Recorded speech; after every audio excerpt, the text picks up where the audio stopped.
Nous vivons une époque où des forces spirituelles très puissantes sont à notre disposition. Des personnes de bonne volonté partout dans le monde y répondent.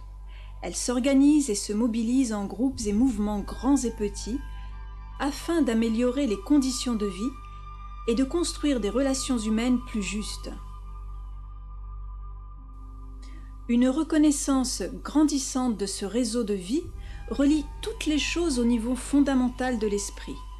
Nous sommes tous un, et les divisions qui nous séparaient jusqu'à présent selon notre sexe, notre classe sociale, notre religion ou notre culture sont en train de disparaître sous l'impact des énergies déversées. L'humanité est le lien qui relie et elle est réceptive à ce qui se situe au-dessus d'elle, parfois connu comme le royaume de Dieu. Elle redistribue cette énergie au règne subhumain, animal, végétal. À aucun autre moment de l'année, le rôle de l'humanité dans sa capacité de relier, de redistribuer cette compétence n'est aussi important qu'au moment de la pleine lune de mai. Vesak est une journée annuelle de méditation et de prière, une journée où toutes les personnes spirituelles de toute tradition et de toute confession se relient ensemble par l'esprit et par le cœur et grâce à leur imagination afin de participer à cet événement de contact spirituel suprême. Vesak a lieu lorsque le soleil se trouve dans le signe du taureau, signe de l'illumination et de la vision, signe intimement lié au Bouddha. Chaque année, depuis toujours, les bouddhistes ont célébré Vesak lors de la pleine lune de mai.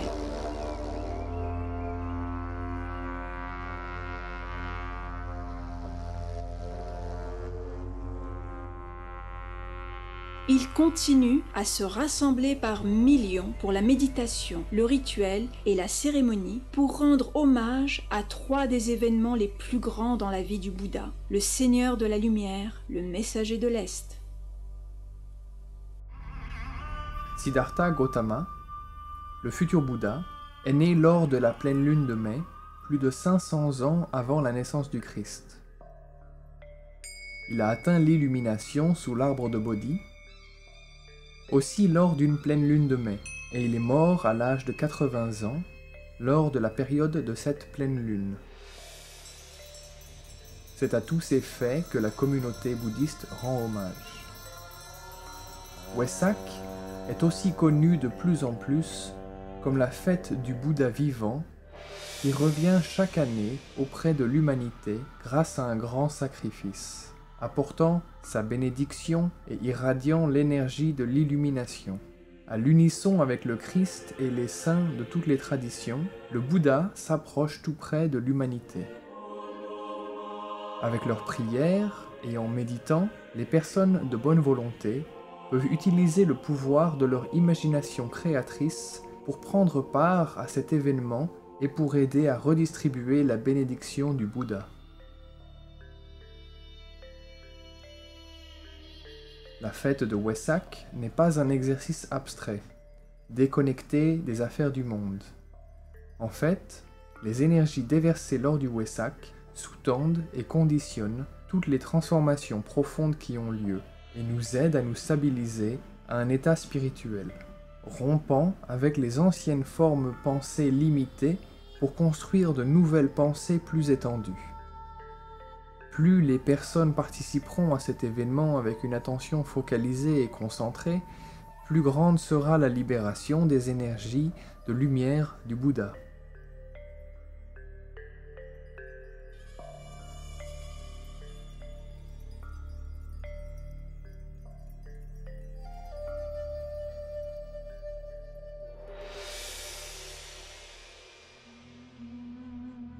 Il existe une vieille légende qui dit qu'à la période précédant la pleine lune de Wesak, les personnes des régions avoisinantes se dirigent vers une petite vallée du Tibet, dans la partie la plus éloignée de l'Himalaya.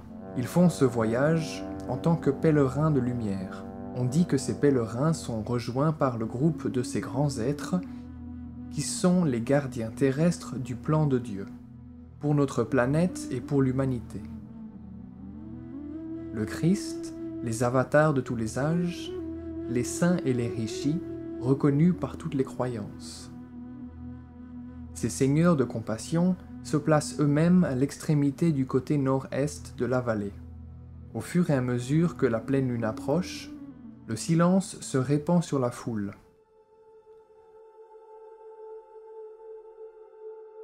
Les moments précédant la pleine lune sont marqués par un grand silence, vibrant de vitalité et de signification. L'attente de la foule se fait plus pressante et la tension est palpable. Une vibration puissante est ressentie par le groupe entier des participants. Cela a pour effet d'éveiller les âmes des personnes présentes, de faire fusionner le groupe en un tout unifié et de l'élever dans un acte majeur de demande et de disponibilité spirituelle. L'aspiration du monde à la lumière se concentre dans ce groupe de personnes rassemblées dans cette vallée du Tibet. Le Bouddha et l'instructeur mondial, le Christ, se rassemblent comme les frères les plus proches, afin de déverser leur bénédiction sur le monde.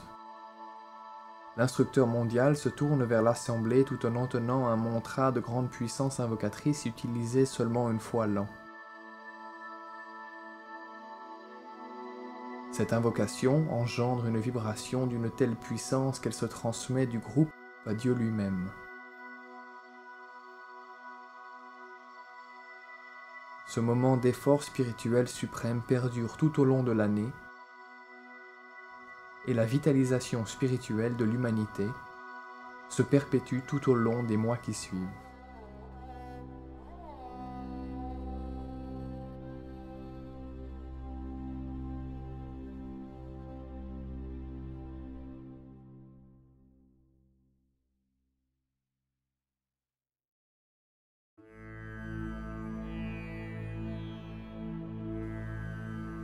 Vesak représente une opportunité vitale pour tous ceux qui souhaitent servir à l'heure actuelle. La façon la plus significative de la saisir est de préparer notre conscience. Quelles que soient les principales pratiques de notre vie spirituelle, nous pouvons faire un effort spécial à ce moment-là pour conserver une pensée claire et être sensibles aux plus hautes possibilités offertes à l'humanité. Nous devrions faire tout ce que nous pouvons à cette période de pleine lune pour garder la position de l'observateur détaché. Le but est de maintenir la concentration sur un silence intérieur durable, tout en gardant à l'esprit les besoins de tous nos semblables. Si cela est possible, rassemblez-vous pour une méditation de groupe dans les 18 heures qui précèdent la pleine lune. Si possible, à l'heure exacte de la pleine lune. De nombreuses personnes utilisent la grande invocation ce jour-là. C'est une prière ancienne, d'une extrême puissance qui aide à aligner et à concentrer la volonté humaine pour illuminer la conscience. Lorsque la grande invocation est utilisée, on peut la faire suivre par l'énonciation du mot sacré, le Om,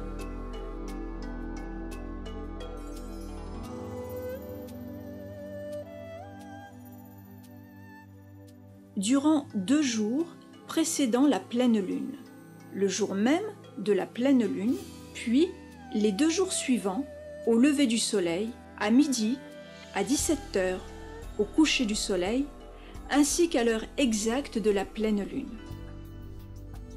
Lorsque l'invocation est utilisée simultanément par des centaines de milliers de personnes à travers le monde, en disant les mots à voix haute si possible, un certain volume et une qualité de son d'une réelle puissance sont créés. L'opportunité qui se présente alors à nous est de canaliser les forces puissantes disponibles à ce moment précis et de les mettre au service du tout.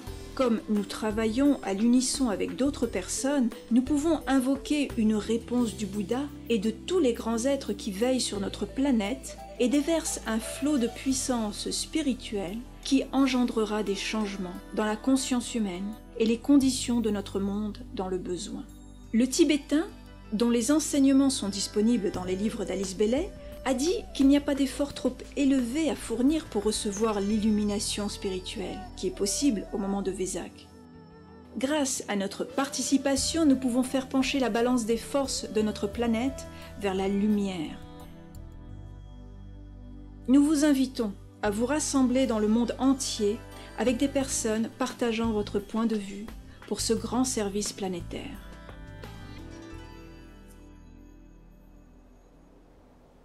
La grande invocation du point de lumière dans la pensée de Dieu, que la lumière afflue dans la pensée humaine, que la lumière descende sur la terre.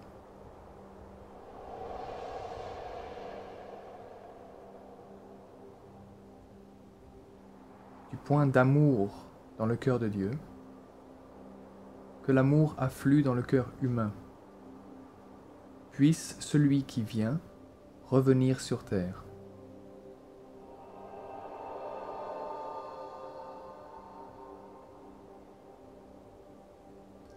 Du centre où la volonté de Dieu est connue,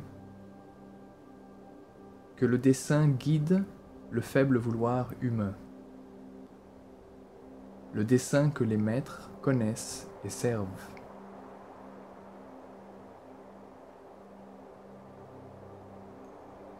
Du centre que nous appelons la race humaine, que le plan d'amour et de lumière s'épanouisse, et puisse-t-il sceller la porte de la demeure du mal.